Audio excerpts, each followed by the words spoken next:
একজন মানুষ যিনি একাধারে নোবেল বিজয়ী, সামাজিক ব্যবসার পথপ্রদর্শক আর এখন বাংলাদেশ সরকারের প্রধান উপদেষ্টা। তিনি এখন লন্ডনে, আর সামনে অপেক্ষা করছে এক ঐতিহাসিক বৈঠক, ব্রিটেনের রাজার সঙ্গে দ্বিপাক্ষিক বৈঠক। প্রশ্ন একটাই, এই বৈঠক শুধু সৌজন্য সাক্ষাৎ নাকি বাংলাদেশের ভবিষ্যতের মোড় ঘুরিয়ে দেওয়ার সূচনা?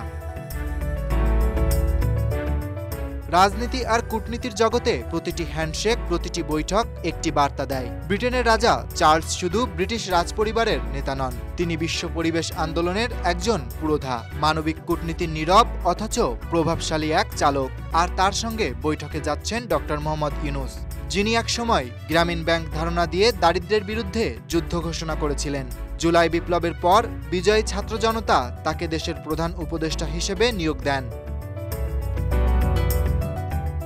এই দুই ব্যক্তিত্বের সাক্ষাৎ মানে দুই ভীষণের সংঘর্ষ নয়, বরং সংহতি, এবং সেই সংহতির ফলাফল হতে পারে বাংলাদেশের জন্য কূটনৈতিক, অর্থনৈতিক আর পরিবেশগত এক সুবর্ণ অধ্যায়ের সূচনা।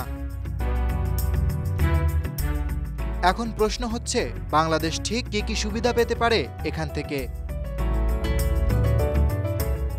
বাংলাদেশ পৃথিবীর সবচেয়ে জলবায়ু ঝুঁকিপূর্ণ দেশগুলোর একটি। রাজা চার্লসের নেতৃত্বে পরিচালিত সাস্টেইনেবল মার্কেটস ইনিশিয়েটিভ থেকে বাংলাদেশ পেতে পারে $1 বিলিয়ন গ্রিন ফান্ডিং। এছাড়াও ইউকে ক্লাইমেট রিসাইলেন্স প্রোগ্রাম এর অধীনে প্রযুক্তি ও প্রশিক্ষণ সহায়তাও সম্ভব। রাজপরিবারের সঙ্গে ইউনূসের সোশ্যাল বিজনেস মডেল যুক্ত হলে বাংলাদেশি তরুণদের মধ্যে তৈরি হতে পারে ইউকে বাংলাদেশ যৌথ স্টার্টআপ ইনকিউবেটর, যেখান থেকে উদ্যোক্তারা পেতে পারেন সরাসরি ব্রিটিশ বিনিয়োগ, ট্রেনিং ও আন্তর্জাতিক এক্সপোজার।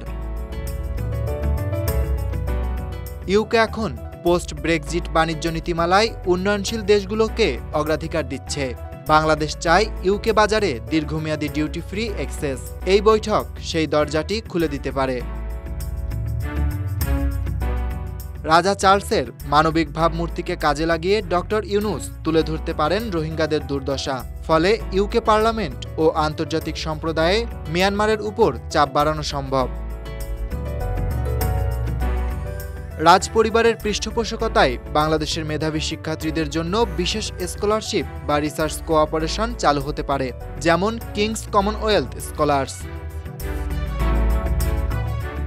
বিশ্ব গণমাধ্যমে এই বৈঠকের ছবি ছড়িয়ে পড়লে বাংলাদেশের প্রতি আন্তর্জাতিক বিনিয়োগকারীদের আস্থা বাড়বে, বিশেষ করে সোশ্যাল বিজনেস ও গ্রিন টেকনোলজিতে। তাহলে বাংলাদেশের জন্য পরবর্তী পদক্ষেপ কি হওয়া উচিত? সরকারের উচিত প্রতিটি সম্ভাব্য সহযোগিতা চিহ্নিত করে সমঝোতা চুক্তি স্বাক্ষর করা, ইউকে এইড, এফসিডিও এবং রাজপরিবারের দাতা সংস্থাগুলোর সঙ্গে ফলো আপ মিটিং করা। এই সফরকে কাজে লাগিয়ে ব্রিটিশ পার্লামেন্টে বাংলাদেশ বিষয়ক সংসদীয় গ্রুপ APPG আরও শক্তিশালী করা।